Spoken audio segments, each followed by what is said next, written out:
स्वाधार योजनेसाठी एक नवीन जी आर आलेला होता। तो जी आर आला आहे डिसेंबर 2024ला आणि जेव्हा स्वाधार योजना सुरू केलेली होती तेव्हाचा जी आर होता 2017चा। त्यानंतर 2024ला या जी आरमध्ये संपूर्ण डिटेल्स उपलब्ध करून दिलेले आहे। फॉर एक्झाम्पल AT-KT विद्यार्थी फॉर्म भरू शकतात का, त्यानंतर विद्यार्थ्याला पर्सेंटेज किती लागणार आहे, त्यानंतर विद्यार्थ्याला गॅप किती लागणार आहे अशाबद्दल आणि तालुक्याला स्कॉलरशिप मिळणार का या संदर्भात संपूर्ण अपडेट तुम्हाला याच व्हिडिओमध्ये बघणार आहे। एकदा जो विद्यार्थी हा व्हिडिओ संपूर्ण बघेल त्या विद्यार्थ्याला स्वाधार योजनेमध्ये कुठेही अडचण जाणार नाही, त्या विद्यार्थ्याला संपूर्ण अपडेट त्याला स्वतः माहिती राहणार। तर बघू शकता अनुसूचित जाती व नवबौद्ध प्रवर्गातील विद्यार्थ्यांच्या शिक्षणासाठी भारतरत्न डॉक्टर बाबासाहेब आंबेडकर स्वाधार योजना आणि हा जी आर कधी आलेला आहे 26 डिसेंबर 2024 आणि या अगोदर जी स्वाधार योजना सुरू केलेली होती ती योजना सुरू करायच्या वेळेस 2017मध्ये शासन निर्णय आलेला होता। तर बघू शकता 6/1/2017ला या निर्णयामुळे भारतरत्न डॉक्टर बाबासाहेब आंबेडकर स्वाधार योजना सुरू करण्यात आली आहे आणि आपण डायरेक्टली शासन निर्णय बघणार आहे। बाकीच्या भरपूर साऱ्या अपडेट या जी आरमध्ये दिलेल्या आहे। तुम्हाला हा जी आर आपल्या टेलिग्राम चॅनलवर सुद्धा देण्यात येणार, तिथून तुम्ही संपूर्ण डिटेल्स प्रॉपर रीड करू शकता। शासन निर्णय काय म्हणते बघू शकता। सामाजिक न्याय व विशेष सहाय्य विभागातील शासकीय वसतिगृहात प्रवेशासाठी पात्र असलेल्या तसेच वसतिगृह प्रवेशासाठी रीतसर अर्ज केलेल्या परंतु शासकीय वसतिगृहात प्रवेश न मिळालेल्या अनुसूचित जाती व नवबौद्ध प्रवर्गातील विद्यार्थ्यांपैकी इयत्ता 11वी 12वी तसेच 12वी नंतर व्यावसायिक अभ्यासक्रम व अव्यावसायिक अभ्यासक्रम यांचा समावेश होतो। तर या विद्यार्थ्यांना भोजन निवास आणि इतर शैक्षणिक सुविधा मिळवण्यासाठी भारतरत्न डॉक्टर बाबासाहेब आंबेडकर स्वाधार योजना सुरू करण्यात आलेली होती 6/1/2017ला। त्यानंतर या योजनेमध्ये संपूर्ण ज्या डिटेल्स आहे परत जी आर सुधारित करून आपल्याला 26 डिसेंबर 2024ला जी आर देण्यात आलेला आहे आणि या योजनेचे जेही तुम्हाला रक्कम आहे ही रक्कम तुम्हाला थेट तुमच्या आधार कार्डला जी बँक लिंक आहे त्यामध्ये पाठवण्यात येते। तर आता कोणत्या जिल्ह्याला किती रक्कम पाठवण्यात येणार याबद्दलची सुद्धा यामध्ये माहिती दिलेली आहे। तर बघू शकता खर्चाची बाब।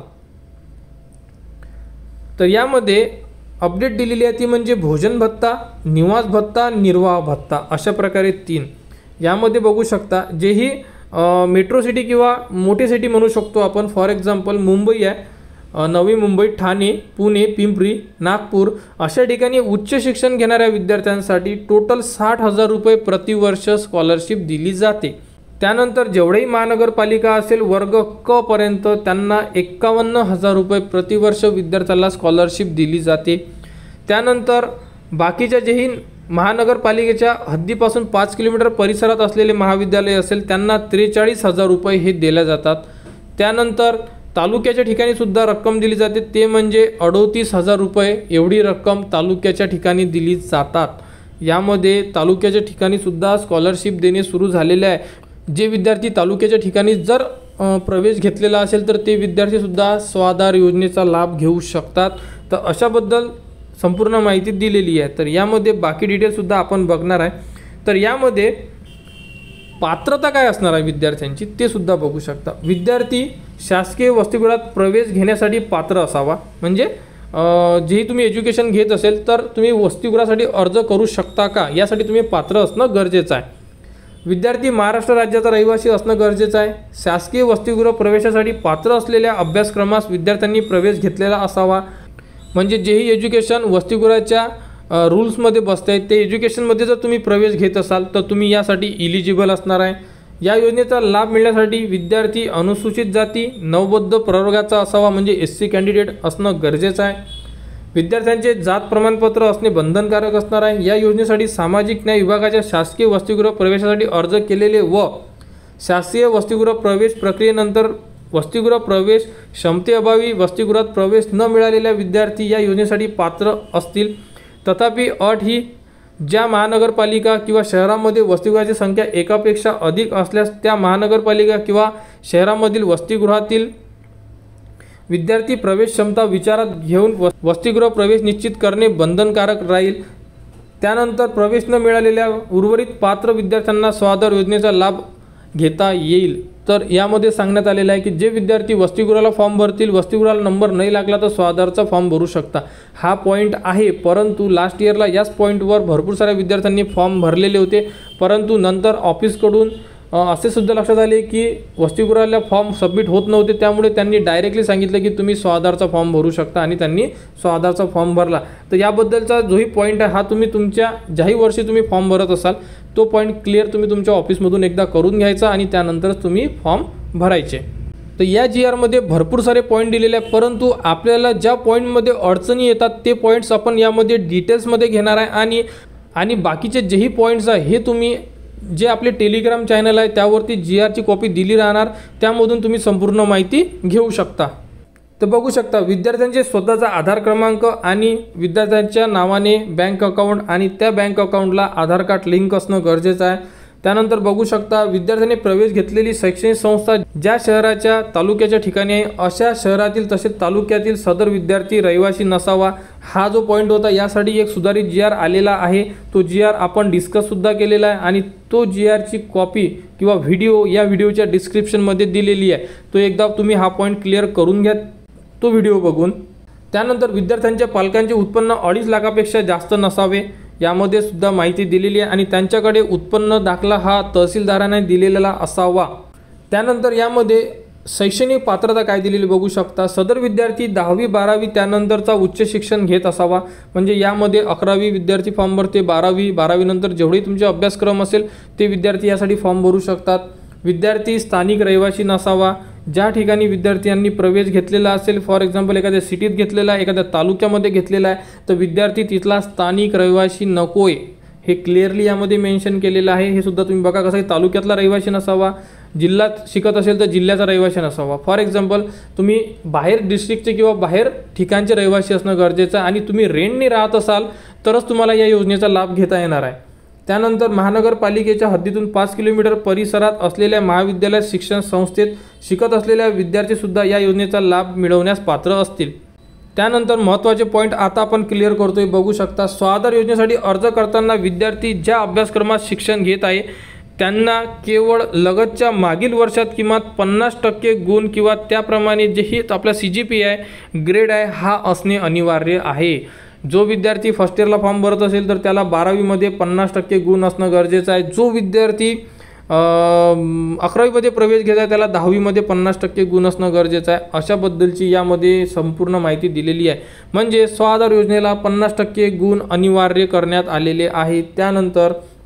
त्यानंतर बघू शकता की विद्यार्थी हा फक्त डिग्रीसाठी म्हणजे डिग्री किंवा पोस्ट ग्रॅज्युएशन करत असाल तर तुम्ही एकच वेळा या योजनेचा लाभ घेऊ शकता. त्यानंतर माहिती काय दिलेली आहे तुम्ही बघू शकता की इयत्ता 12वी नंतर जोही तुमचा अभ्यासक्रम असेल हा 2 वर्षापेक्षा कमी नसला पाहिजे.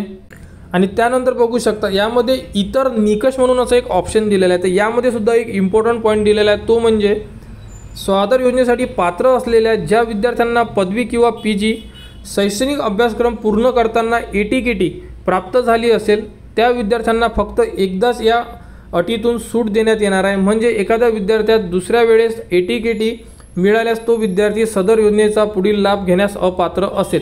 तर आता कसं बघा, एखादा विद्यार्थी फर्स्ट इयरला आहे, सेकंड इयरला त्याने ॲडमिशन तर मिळाली आहे, ATKT आहे, एकदा याने ATKT घेतलेली आहे. आता परत विद्यार्थी याने हे क्लिअर केलेलं आहे, आता थर्ड इयरला ॲडमिशन घ्यायची आहे आणि थर्ड इयरला सुद्धा ATKT आहे. एकदा ATKT मिळालेली आहे परत मिळणार नाही, म्हणजे हा विद्यार्थी पात्र राहणार नाही आहे 3ऱ्या वर्षाला.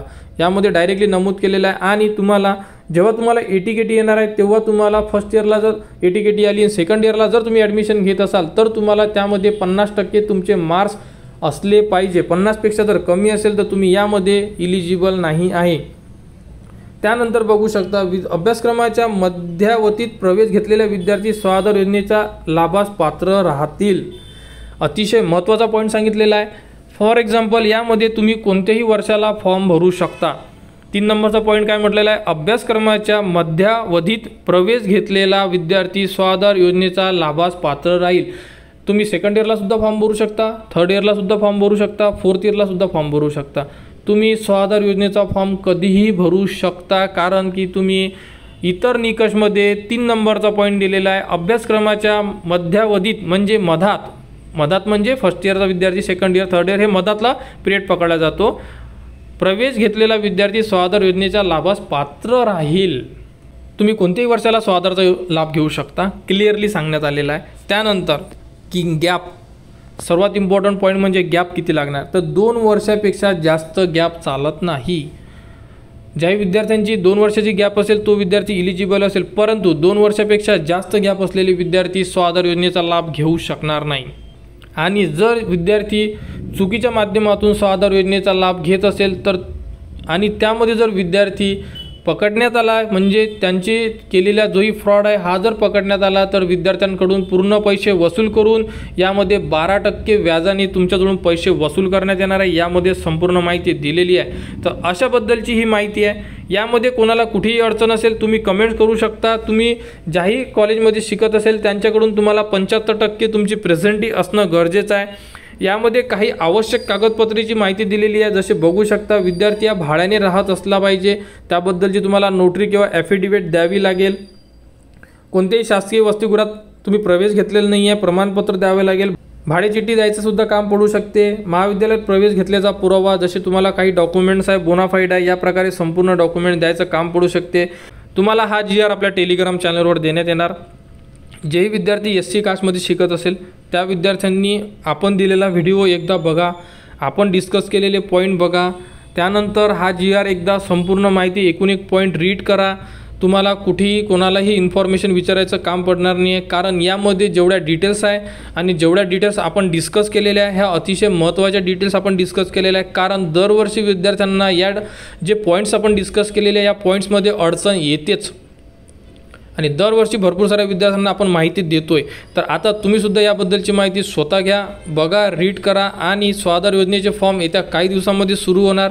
सुरू झाल्यानंतर फॉर्म कसा भरायचा या संदर्भात संपूर्ण माहिती तुम्हाला आपल्या चॅनलवर देण्यात येणार आणि तालुक्याच्या ठिकाणी असणाऱ्या विद्यार्थ्यांनी 38,000 रुपये मिळत आहे। लाभ घ्या, फॉर्म भरा, आपल्या जवळच्या समाज कल्याण ऑफिसला व्हिजिट करा, माहिती घ्या। आमच्यापर्यंत जर कोणती माहिती आली ती माहिती तुम्हाला आपल्या चॅनलवर देण्यात येणार आणि कोणाला कुठेही अडचण असेल स्वाधार योजनेबद्दल तुम्ही आपल्या चॅनलशी कॉन्टॅक्ट करा, कमेंट्स करा, तुम्हाला संपूर्ण माहिती आपल्या चॅनलवर देण्यात येणार। आणि स्वाधार योजनेबद्दल जी पुढील अपडेट येईल, फॉर्म सुरू झाल्यानंतर रिन्युअल फॉर्म, नवीन फॉर्म कसे भरायचे, संपूर्ण माहिती तुम्हाला आपल्या चॅनलवर देण्यात येणार। त्यासाठी आपल्या चॅनलच्या कनेक्टमध्ये राहा, चॅनलला सबस्क्राईब करा व हा व्हिडिओ इतरांपर्यंत शेअर करा।